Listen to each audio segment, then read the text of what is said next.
Well, folks, this is Yamil for Gunstock Reviews. We're here in Phoenix, Arizona with Enloe Custom Guns with Marty. How you doing, bud? Good. Marty, I have here, this rifle, you put it together. This is our forgery that you made legal with a 14.5-inch barrel by, Pin and welding. Pin and welding the barrel. You also did Dave's. And today we are going to put another optic on it because we're always changing optics on it. And today we're going to use a Trijicon VCOG. Okay, Marty, I would like you to explain to our viewers what's the proper way of putting low power variable optic on a rifle like this with civilian specs, not with Navy specs. Okay? Because we do, well, you know what? The Marines are always dunking on everybody. They dunk on the Navy all the time. Yeah. Okay? Incessantly. But when the U.S. Space Force dunks on the Navy, you know you're in trouble. Okay? So, yeah, this is all concerning a post on the Navy website showing certain skipper from certain boat shooting an M4, full auto, mind you, and the scope was backwards. So we're going to show you how to properly put one of these on. Doesn't have batteries on it. Okay. It uses AA battery, which is kind of cool. I think Trijicon hit the nail on the head by using an easy to find battery for it. Right. I think it's a great idea. Any optics manufacturer that requires batteries and they use AAA or AA, you can buy those any place. Yeah, no, I remember was at the Aimpoint Comp M4s when those first came out. It was just amazing that they had some insane like 100,000 hour battery life with a AA or something. Yeah. Right? So, but okay. Well, so as far as what you would do to figure out a civilian spec, and I mean I don't need to dunk that hard, but it's just first you have to determine what side is the front and what side is the back. I mean I know that could be difficult, but I mean you could just like look through it, and I mean maybe my son over there maybe he won't be able to figure it out, but we can get him mounted in Navy specs. There you go. He can probably do it better than Navy, and he's 4 years old. Okay, so first thing you want to determine is what is the front and what is the back. Now, you could just look at it. You could also read it, and see things like, okay, as you read it, you go, oh, okay, Trijicon, front facing, right? But you really just want to determine what's the front, what's the back, and then from there, okay, we want we want to determine where we want to set it here, right, on top of the receiver, right?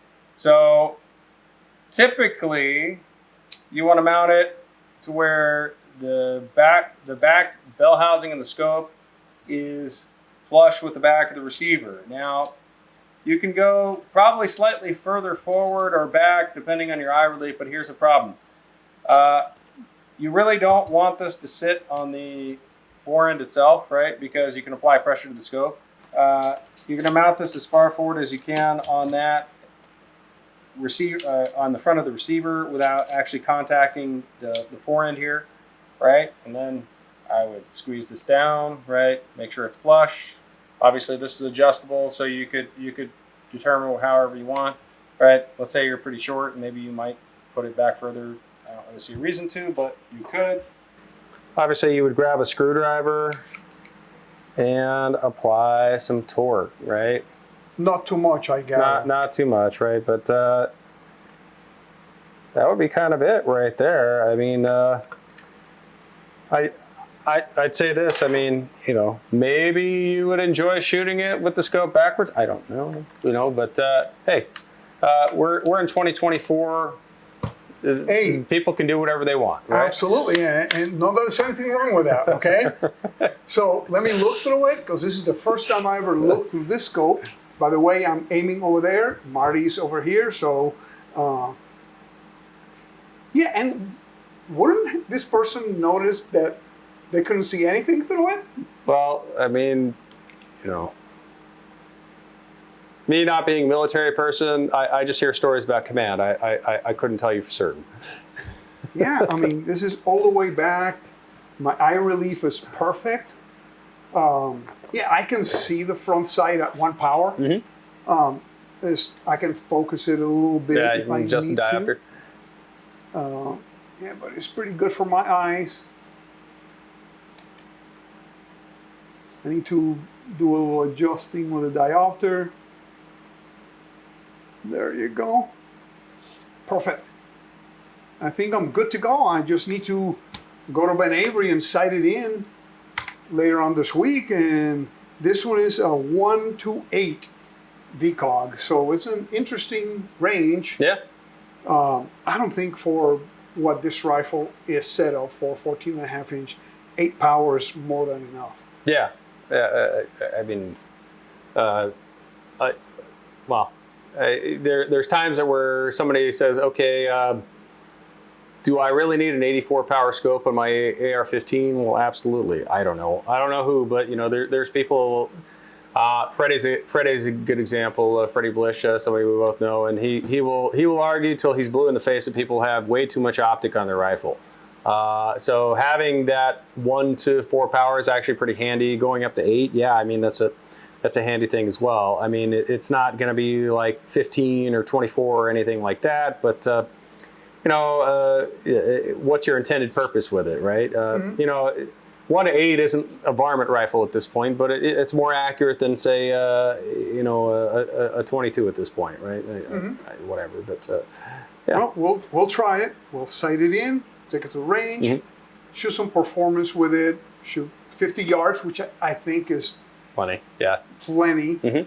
And for my capabilities as a rifle shooter, which I must admit, I am not a rifle shooter, but I do appreciate your help teaching us the proper civilian way of installing a VCOG, yes. VCOG on a M4 rifle. So guys, like always, I'm going to keep laughing about this all day long. Please like this video, share this video, and subscribe to the channel. And like always, please remain healthy, stay safe, and definitely have fun at the range. Thank you for watching Gunstock Reviews. Please visit our website at www.gunstockreviews.com for more exclusive content. Please visit our Patreon page at www.patreon.com/gunstockreviews. Your contributions would be greatly appreciated and help us grow our selections and frequency of videos.